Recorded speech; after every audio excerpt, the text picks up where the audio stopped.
Track 26. We are all familiar with the nuclear family, which has been the dominant family structure in the UK for the last 60 years at least. However, recent changes show that our idea of the traditional nuclear family as the cornerstone of British family life is changing. There have been emerging patterns which are eroding this structure, namely the rise of step families, cohabitation, lone parenting, and the rapid increase in those living alone. We are going to explore these areas in turn and look at their effect in terms of the family. Firstly, step families are becoming more and more common. Step families are created when one or both partners have a child or children from a previous relationship. In 1980, the percentage of children under 13 who were living with one parent and their new partner was just 4%. In 2008, this figure had increased to 20%. The USA has seen an even greater rise. New statistics show that almost half of under 13s are living in a step family. Now, we can still call the step family structure a nuclear family, as it does follow the structure of two parents and dependent children.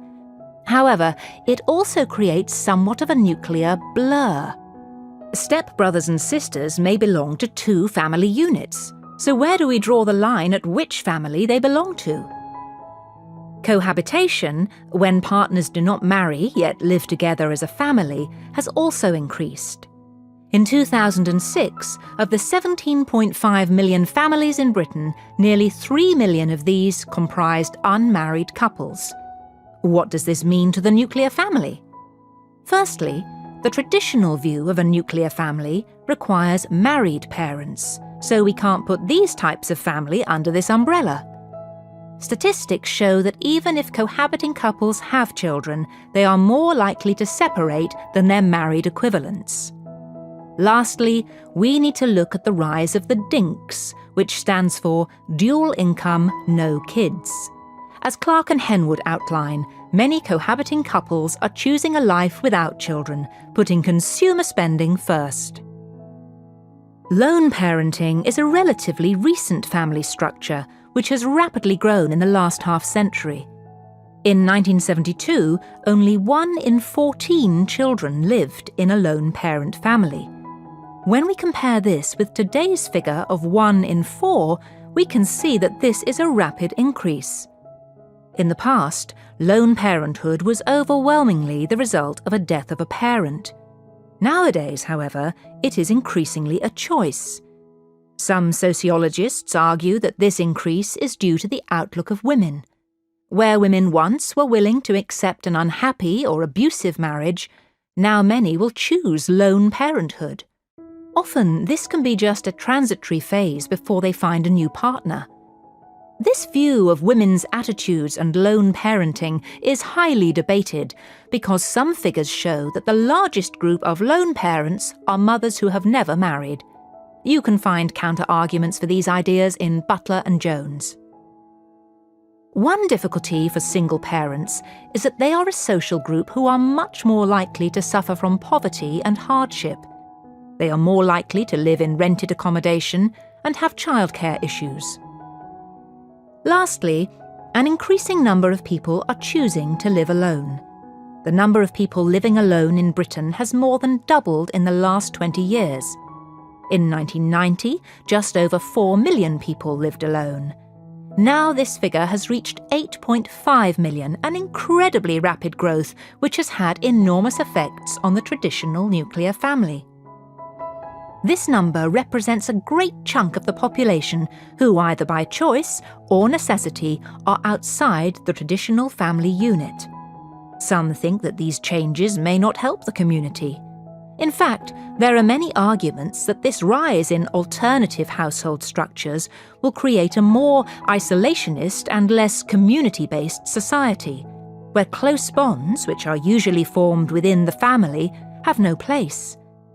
Leaving aside whether or not the housing even exists for this boom, an important factor which must be looked at is the disproportionate expense for those living on their own. By this, I mean the burden of all costs is shouldered by one wage instead of two, and of course, one person is using the energy which could be shared between a group, having a greater impact on the environment too. However, on a more positive note, people, especially women, are proving to be extremely... Track 27. Hi, Dad. How are you? I'm fine, Sally. How's the course going? It's going well, actually.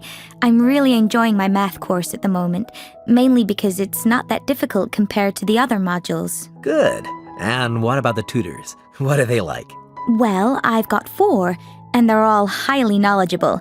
But Professor Jones is my favorite.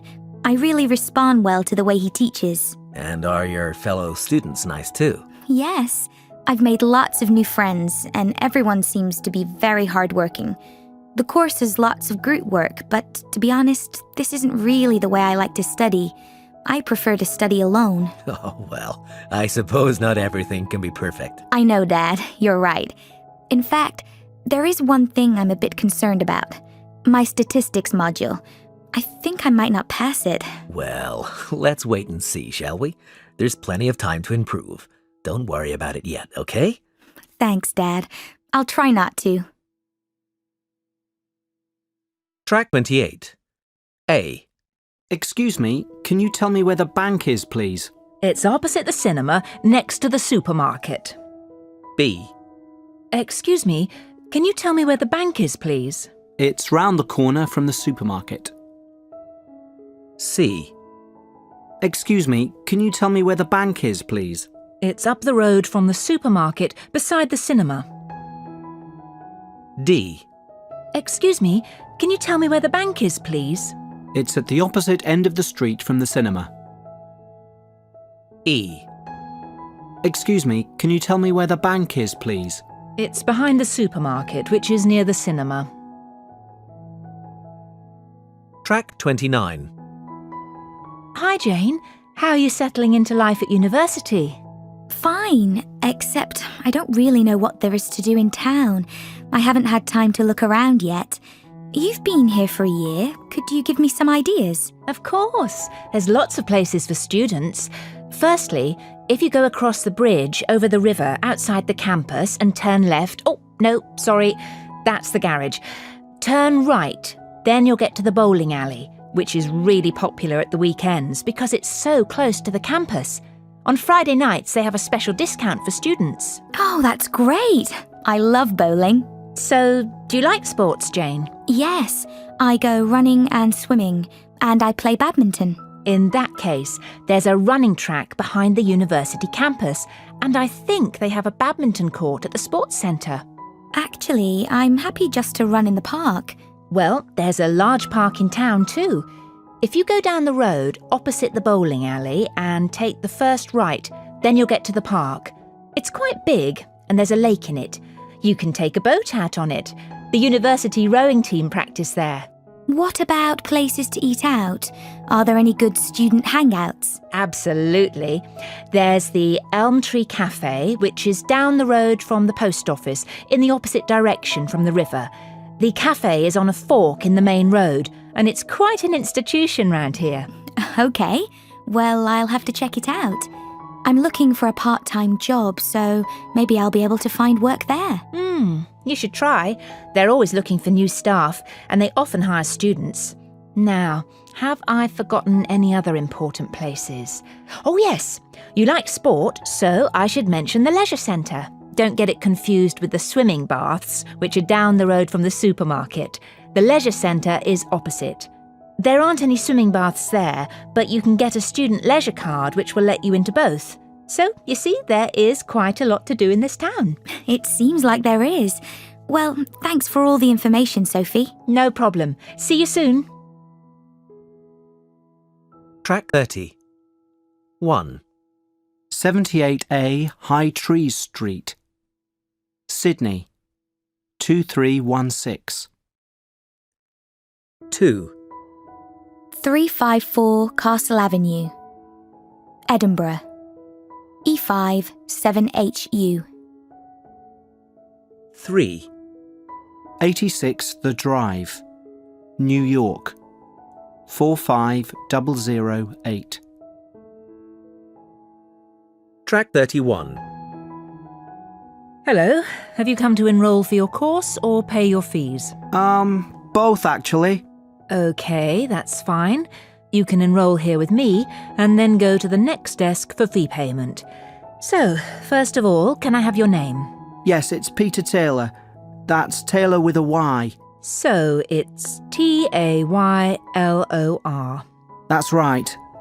Do you need my middle name? No, just your first and last names, thanks. And what course are you doing? I'm taking a BSc in economics. OK, that's in the Faculty of Mathematics.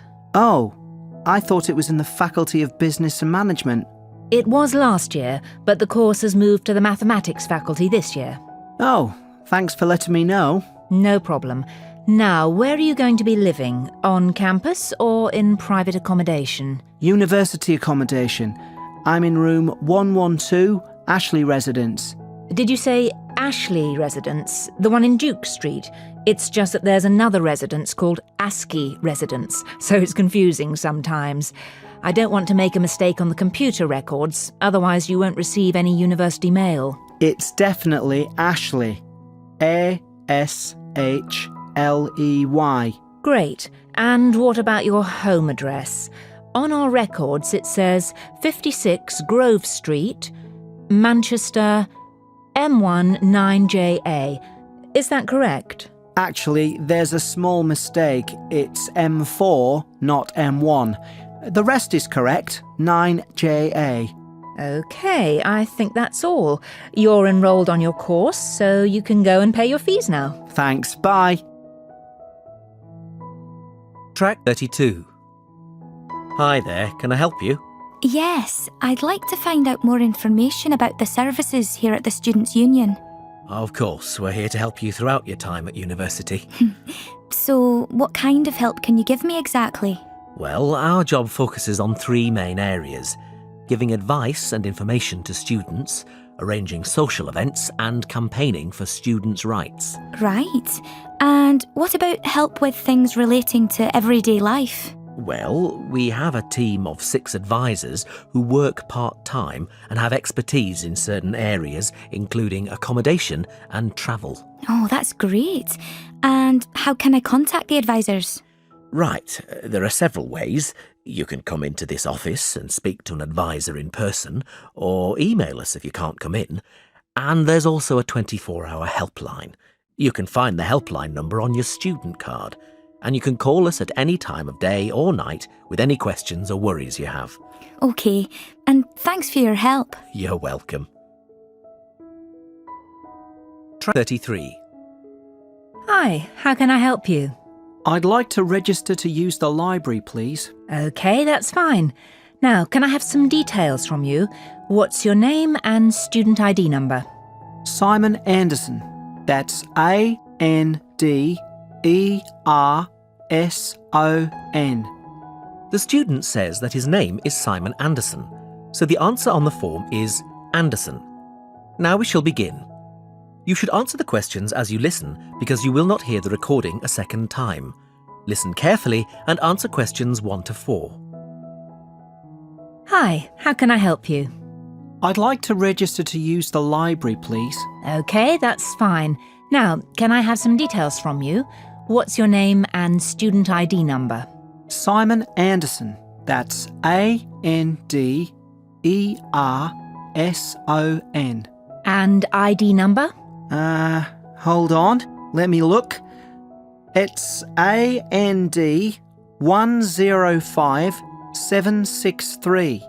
AND 105769. No, it's AND 105763. Thank you.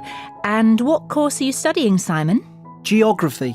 Is that in the Faculty of Environmental Science or Earth Science? It's in the Earth Science faculty.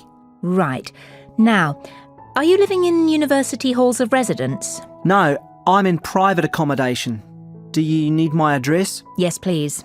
It's flat 3, 24 Lavender Gardens, London, SW12 3AG. Can you spell the street name for me?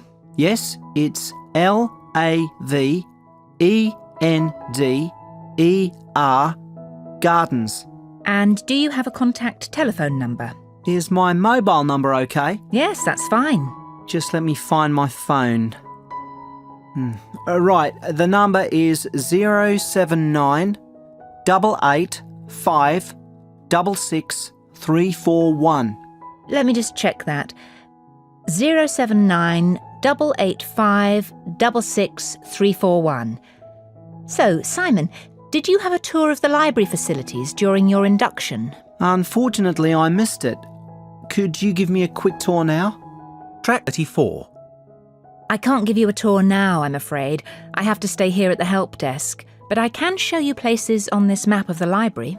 That would be helpful, thanks. OK, so we're here at the help desk, next to the service desk, where you go to borrow and return books.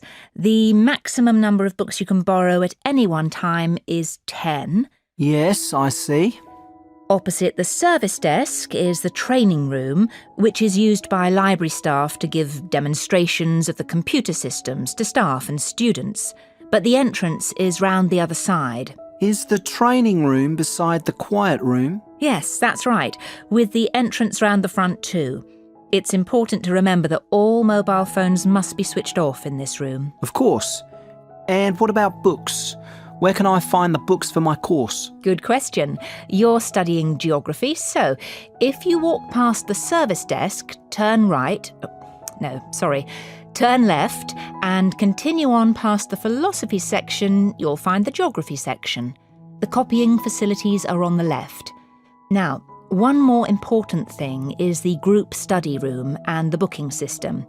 If you're working on a project with other students and you want to discuss things with each other, you can go to the room in the corner at the opposite end of the library from the copiers. That's the group study room. It's between the sociology section and the TV room. The group study room must be booked 48 hours in advance. Right, thanks. Can I keep this map? Actually, this is the last one I have, but I can make a copy for you. That would be great, thanks. Oh, I should also explain how you book the group study room. Oh, yes, so how do I do that? You can only book this room using the online reservation system, the same one you use to reserve books that are currently on loan. I thought it was called the online catalogue system. No, that's for searching for things in the library.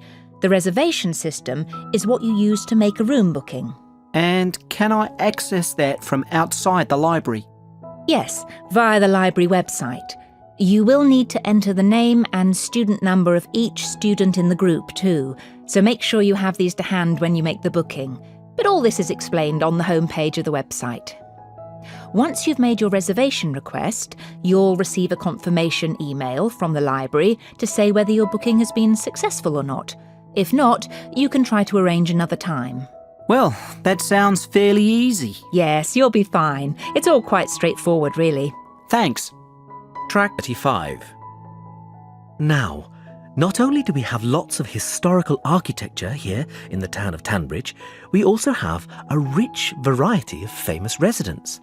Of course, everyone has heard of the famous writers Jim Harman, Anna Collins and Ian Cheriton, or I.H. Cheriton as he is better known. And they have all lived in our small town. In fact, Anna Collins, the celebrated romance novelist, spent all her life in this town. She lived by the town square, where there is a plaque to commemorate her.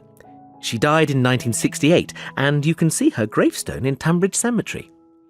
You may know Anna from her most famous work, The Pride of Angels, which won numerous awards and for which she was a runner-up for the Herald Prize in 1950.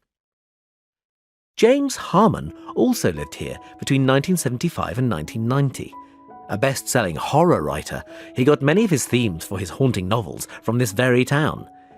He passed away a year after leaving Tanbridge, and although he isn't buried in the town, we do have a statue of him on the roundabout as you enter the town.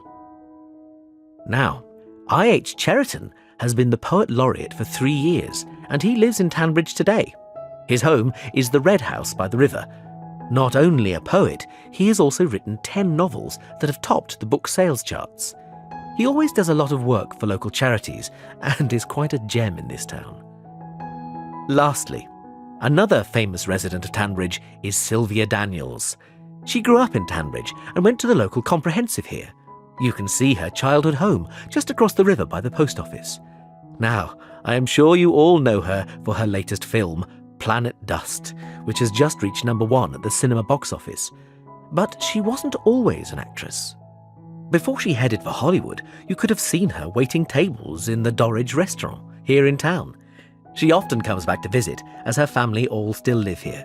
If you're lucky, you may even catch a glimpse of her. Track 36. Welcome to the latest episode of Film Finest with me, Liz O'Donnell. The films I'll be reviewing in this episode are What Happens in the Night, the new horror film by acclaimed director Jan de Nijberg, and Happy as Larry, a new romance comedy starring Harrison Wyatt and Sonia Smith. Let's start with What Happens in the Night. Set in a convent school in the 1950s, this film tells the story of two boys who are haunted by apparitions of monks. The film has the feel of a comic book, as it's shot in black and white with occasional shots of vivid color. De Nijberg, the director, said he wanted some elements to stand out, and he has used color to do it. I would say quite effectively. He claims his inspiration for the film is his own experiences growing up in 1950s Liverpool. A believer in ghosts himself, he thought he saw ghosts in his school years. Ghosts or not, this film is certainly haunting.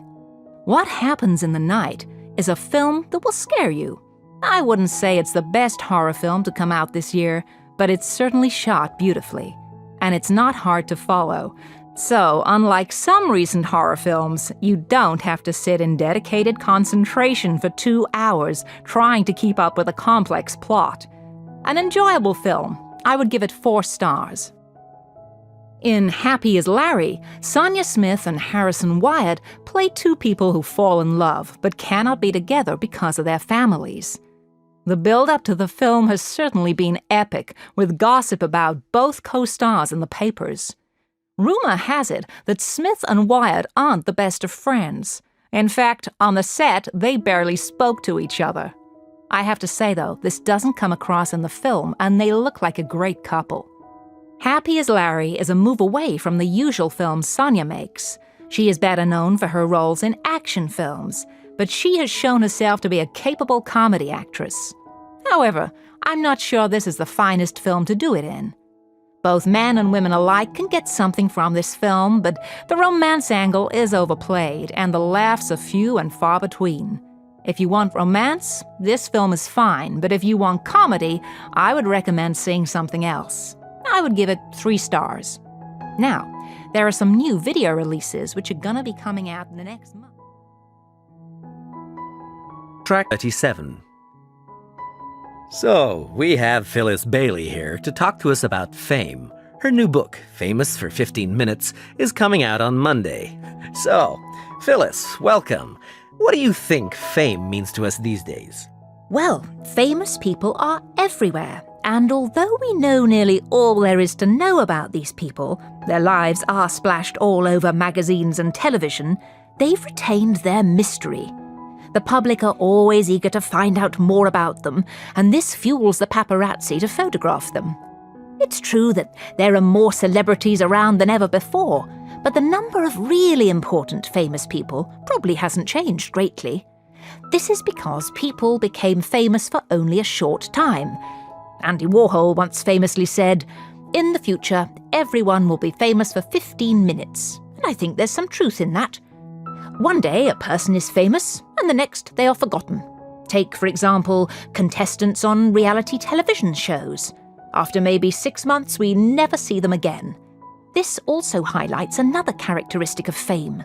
In the past, people became famous because of something they had done, or because of their talent. Nowadays, these things aren't necessary. I personally think this is a great pity. Is fame particularly beneficial now? Well, let's look at the winners and losers when it comes to fame. Many people think that celebrities are the losers in this new media world, but that isn't necessarily the case. Take, for example, actors and actresses. They often complain about a lack of privacy, but privacy is possible. There are many celebrities who aren't constantly in the papers. Much as they complain, they chase the publicity and then blame it on the media. In fact, the paparazzi, who photograph the rich and famous, are often seen as figures of hate for this. They come off much worse in the end because they are so disliked by the public and celebrities. But in reality, they are making the celebrities and their managers even richer. In fact, because of the cult of fame nowadays, we can see media executives making even more money and celebrities signing multi-million-pound deals. And who pays for this? Well, all of us. Cinema and concert ticket prices have risen and DVDs cost more than ever. Merchandising makes a fortune for the famous these days, and although we are paying for it, the rewards go to only a small elite. The big players, the stars and the executives, but they miss a lot of the creative talent in the industry, like the people who write the screenplays. They are still on the same salary they were on 10 years ago. Executives certainly have a difficult job managing their clients, but they get rewarded well for doing so. I, for one, think these rewards should be more fairly spread. How could this be done, are you suggesting? Track 38. Thank you for coming along to the Cultural Sydney talk. I'm going to start by telling you about the Yellow Plaque scheme, which has been running in Sydney for over 40 years and has been incredibly successful. When you're walking around the city, you'll see some buildings with a small round yellow plaque on them. If you take a closer look, you'll see the name and details of a famous person who lived in that very place. We have at present 130 plaques up in the city. The scheme has been great for tourism, but it was really started to raise awareness of the rich history of Sydney, both locally and nationally. And we think we've managed to do this. We also wanted to make people aware of the impressive list of important people who have lived in this city, and we've certainly achieved that. But that's not all. Although not part of our original aims, the scheme has also helped preserve some of the older and more important buildings in Sydney, because people now know that these buildings are a link to our past. Some of the buildings are actually over 180 years old, which for Australia is ancient. We actually think that this is where the scheme has achieved the most success, in raising the profile of our rich history. Of course, it has helped tourism, but not only that, locals also walk around looking at the plaques. It has been really wonderful in highlighting our past. Some people are quite surprised to see who has lived here. Take Errol Flynn, for example. He was married in Sydney. We are planning on putting more plaques up, and a common question is how can people nominate a figure to be put on a plaque? It's quite a simple process. Applications can be downloaded from our website. If you want to nominate someone for a plaque, you just need the person's name, where they lived, and you need 3 signatures to approve your application. Our panel then checks that all the data you've submitted is correct, and hopefully, within a year, a new plaque will be erected. But you can't nominate just anyone. A plaque can only be given to a person who is famous and has achieved something out of the ordinary, like an important politician or world record-breaking sportsman, for example. We aim to have 50 new plaques up within the next 3 years, and we have plenty of funding to do so. Our funding comes from 3 sources: the local council, community donations, and the Tourist Board. Whereas in the past, the Tourist Board put in the majority of funding, now public donations count for 65% of all total funds. In fact, our funding is so healthy now, there are plans to expand the scheme. Track 39. At the moment, we only have yellow plaques for all the famous people, but we are aiming to produce different coloured plaques so that people can do specific walks. For example, if they are interested in famous sports personalities, they can do a tour following the red plaques, the colour we are aiming to use for these people. We are looking at introducing grey, white and green plaques as well. We are thinking of using grey plaques to signify people who have done important work within the government, and white plaques for those who have done good works in the community. Lastly, our green plaques we think will be very popular. These will be for painters and sculptors, leaving our yellow ones for writers actors and other people of note. We do hope you enjoy looking at the plaques around the city. We have guidebooks on sale in the gift shop where you can find all the plaques. These are priced at $11.99.